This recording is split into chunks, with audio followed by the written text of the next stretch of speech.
ભારતના દરિયાઈ ક્ષેત્ર માટે એક મોટા અને ગૌરવપૂર્ણ સમાચાર સામે આવ્યા છે। ગુજરાતના કચ્છમાં આવેલું કંડલા પોર્ટ હવે સત્તાવાર રીતે નેશનલ ગ્રીન હાઇડ્રોજન મિશન હેઠળ ગ્રીન હાઇડ્રોજન હબ તરીકે માન્યતા પામ્યું છે। આ માન્યતા ભારત માટે સ્વચ્છ અને હરિયાળું દરિયાઈ ભવિષ્ય બનાવવાની દિશામાં એક નોંધપાત્ર પગલું છે।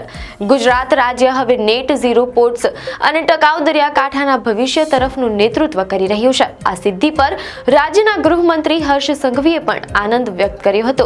તેમણે ટ્વીટ કરીને જણાવ્યું કે બ્લુ ઇકોનોમી માટે green power Gujarat net zero ports અને ટકાઉ દરિયાકાંઠાના ભવિષ્ય માટે નેતૃત્વ કરી રહ્યું છે। કંડલા પોર્ટનું આ નવું સ્ટેટસ ગુજરાતની નીતિઓ અને કેન્દ્ર સરકારના ગ્રીન એનર્જી મિશન વચ્ચેના મજબૂત સમન્વયને દર્શાવે છે। આનાથી રાજ્યમાં રોકાણ વધવાની અને બ્લુ ઇકોનોમીને મોટી ગતિ મળવાની સંભાવના છે। આવી જ ન્યૂઝ અપડેટ માટે ધ લોકસત્તા પેજને ફોલો કરો।